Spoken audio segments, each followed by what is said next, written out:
வணக்கம். இன்றைய மாவட்ட செய்திகள். தமிழ்ல எங்க பார்த்தாலும் கஞ்சா, போதைப் பொருட்கள். இதுவரையிலும் பார்த்தீங்கன்னா இவருடைய ஆட்சி காலத்தில் மட்டும் 1977 கொலைகள் நடந்திருக்கு. 1977 கொலைகள் நடந்திருக்கு. அதிலும் 361 கொலைகள் குழந்தைகள் கொல்லப்பட்டிருக்கிறார்.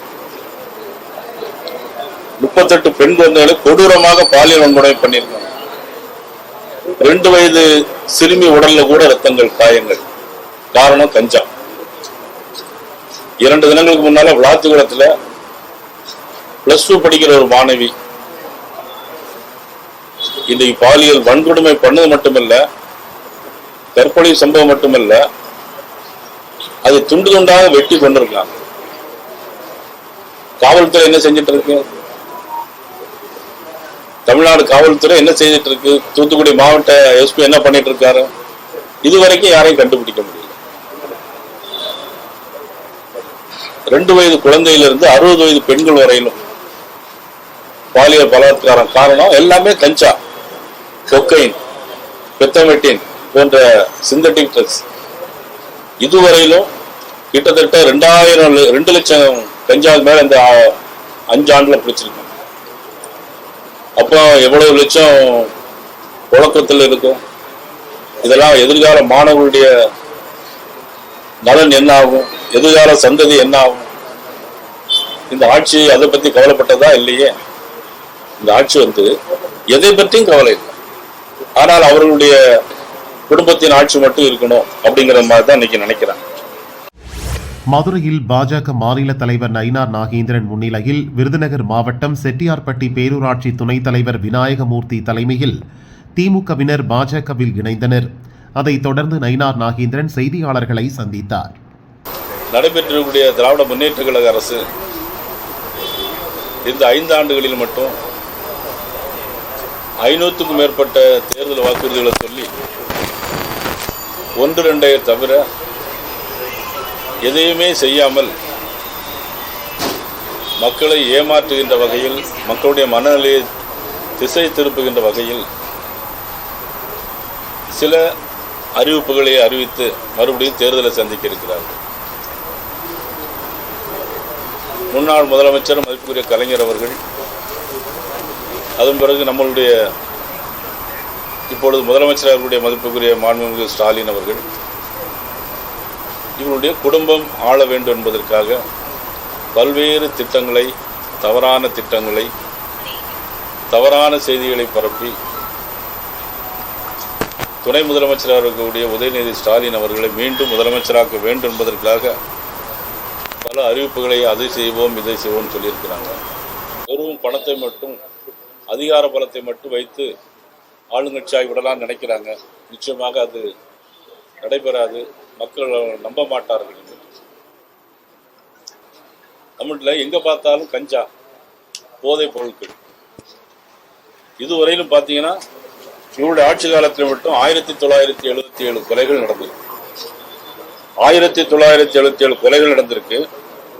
அதிலும் 361 கொலைகள் குழந்தைகள் கொல்லப்பட்டிருக்கிறார்கள். 38 பெண் குழந்தைகளை கொடூரமாக பாலியல் வன்கொடுமை பண்ணியிருக்காங்க. 2 வயது சிறுமி உடல்ல கூட ரத்தங்கள், காயங்கள். காரணம் கஞ்சா. 2 தினங்களுக்கு முன்னால விளாத்திகுளத்துல +2 படிக்கிற ஒரு மாணவி இன்றைக்கு பாலியல் வன்கொடுமை பண்ணது மட்டுமல்ல, கற்பழி சம்பவம் மட்டுமல்ல, அதை துண்டு துண்டாக வெட்டி கொண்டிருக்காங்க. காவல்துறை என்ன செஞ்சிட்டு இருக்கு? தமிழ்நாடு காவல்துறை என்ன செய்துட்டு இருக்கு? தூத்துக்குடி மாவட்ட எஸ்பி என்ன பண்ணிட்டு இருக்காரு? இதுவரைக்கும் யாரையும் கண்டுபிடிக்க முடியல.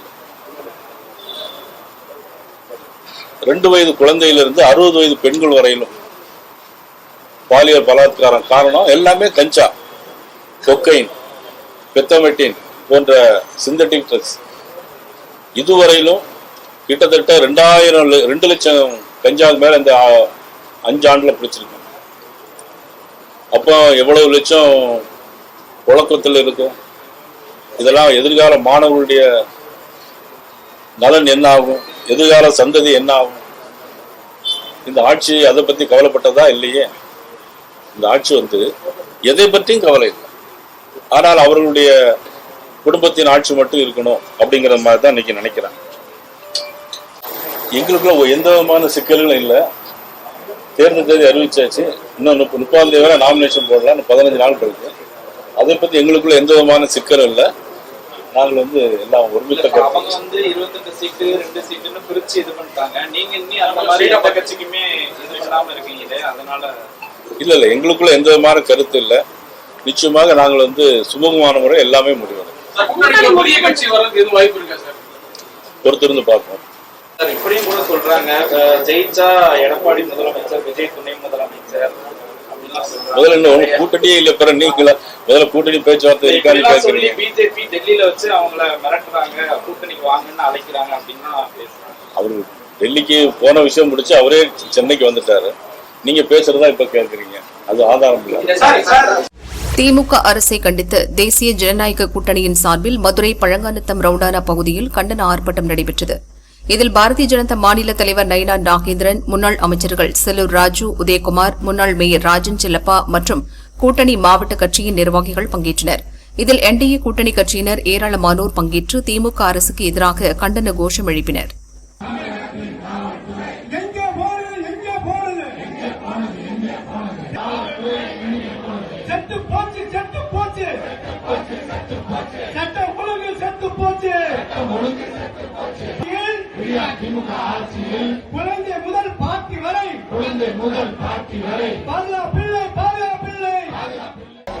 நடத்துற இந்த கட்சி ஆட்சிக்கு வந்ததுக்கு காரணமே அரசு ஊழியர் தான். நேற்றைக்கு முன்தினம் நல்லா கவனிங்கப்பா, நேற்றைக்கு முன்தினம் தேர்தல் அறிவிச்சுட்டாங்க. அறிவிச்ச உடனே நம்ம முன்னாள் முதலமைச்சர், அவர் காபந்தருடைய முதலமைச்சர், அவர் படத்தை தலைமையில கலட்டுறார். அரசு ஊழியர் மகிழ்ச்சியோடு கலட்டுறார். அப்ப என்ன அர்த்தம்? நீ வரவே கூடாதியா, என்ன குண்டிகன் அடிச்சாலும் திரும்ப திமுக வரக்கூடாதுன்னு அரசு ஊழியர்களே முடிவெடுத்து விட்டாங்க. இன்னைக்கு அதுதான் ஹைலைட்டே, அதுதாங்க. இன்னைக்கு தமிழ்நாட்டில் அரசு ஊழியர்கள், எந்த அரசு ஊழியர்கள் திமுக ஆட்சி வரணும்ன்றதுக்காக வாக்களித்தார்களோ அவர்களே இந்த ஆட்சி முடிய வேண்டும் என்று எனக்கு மகிழ்ச்சியோடு கலட்டுறார்கள். அது மட்டுமல்ல, இந்த ஆட்சியை சொல்ல முடியாத அளவுக்கு எனக்கு சட்ட ஒழுங்கு பிரச்சனை. எது எடுத்தாலும் ஏட்டிக்கு போட்டியாக பேசுவது. ஆனால் விளம்பரத்தில் மட்டும் திமுகவை மிஞ்ச எவராலும் முடியாது.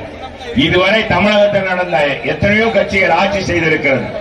ஆனால் அத்தனை கட்சிகளுடைய ஆட்சியை காட்டிலும் இன்னைக்கு திராவிட முன்னேற்ற கழகம் பக்கம் பக்கமாக இதுவரை விளம்பரம் கொடுக்காத பத்திரிகைகள் கூட விளம்பரம் கொடுத்து தன்னுடைய ஆட்சியை நிலைநிறுத்த வேண்டும் நினைக்கிறார்கள். எது எப்படி இருந்தாலும் இந்த ஆட்சியை வீட்டுக்கு அனுப்புவதுதான் தேசிய ஜனநாயக கூட்டணியுடைய ஒரே நோக்கம். செய்வோமா? செய்வீர்களா? செய்வீர்களா? மீண்டும் திமுக கோட்டை பக்கமே வரக்கூடாது. செஞ்சார் கோட்டை பக்கமே வரக்கூடாது.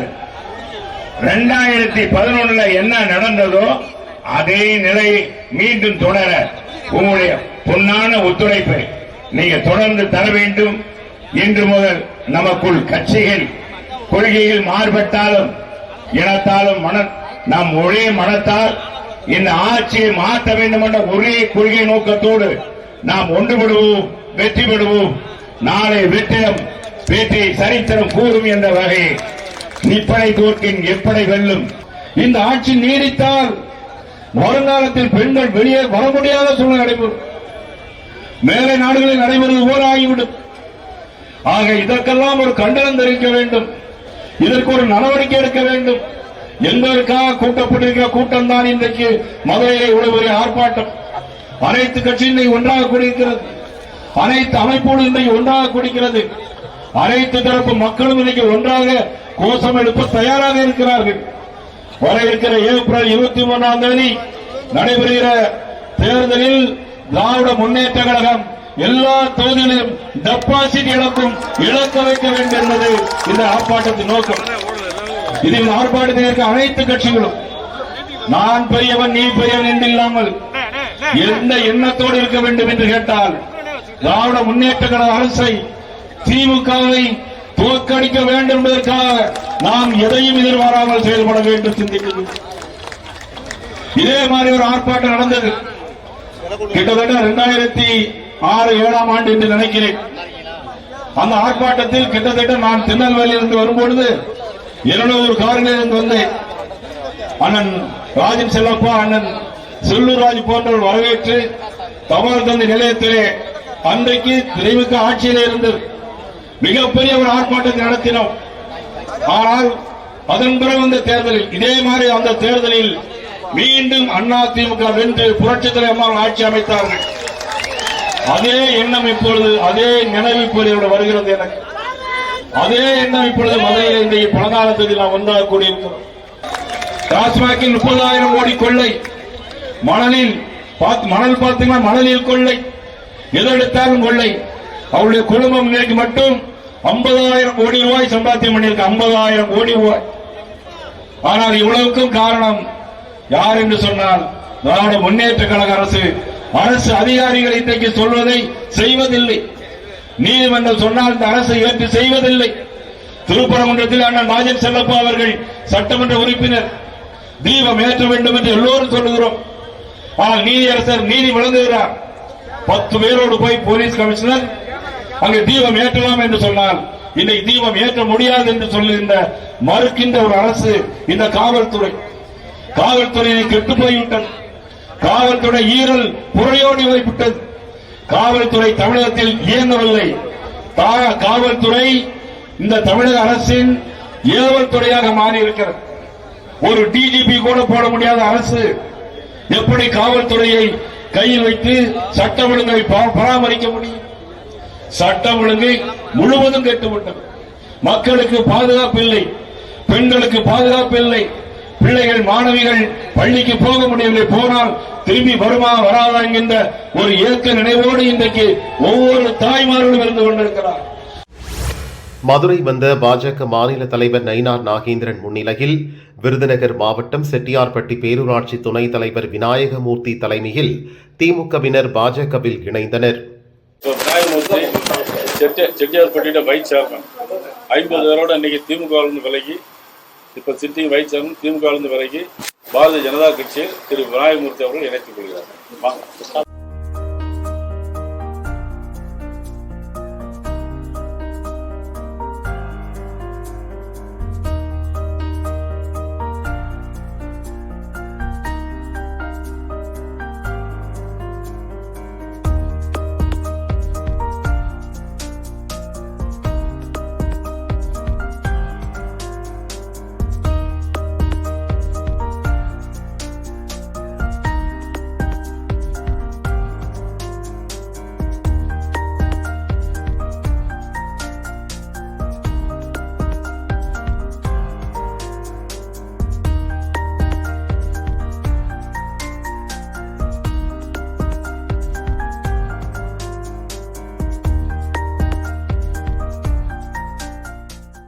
பாஜக மாநில பொதுச் செயலாளர் பேராசிரியர் ராமஸ்ரீனிவாசன் ஏற்பாட்டில் மாநில தலைவர் நயினார் நாகேந்திரன் முன்னிலையில் சுதந்திர புலிகள் இயக்கத்தின் நிறுவன தலைவர் தத்தநேரி கார்த்திக் தலைமையில் தேசிய ஜனநாயக கூட்டணிக்கு ஆதரவு தெரிவித்து கடிதம் கொடுக்கப்பட்டது.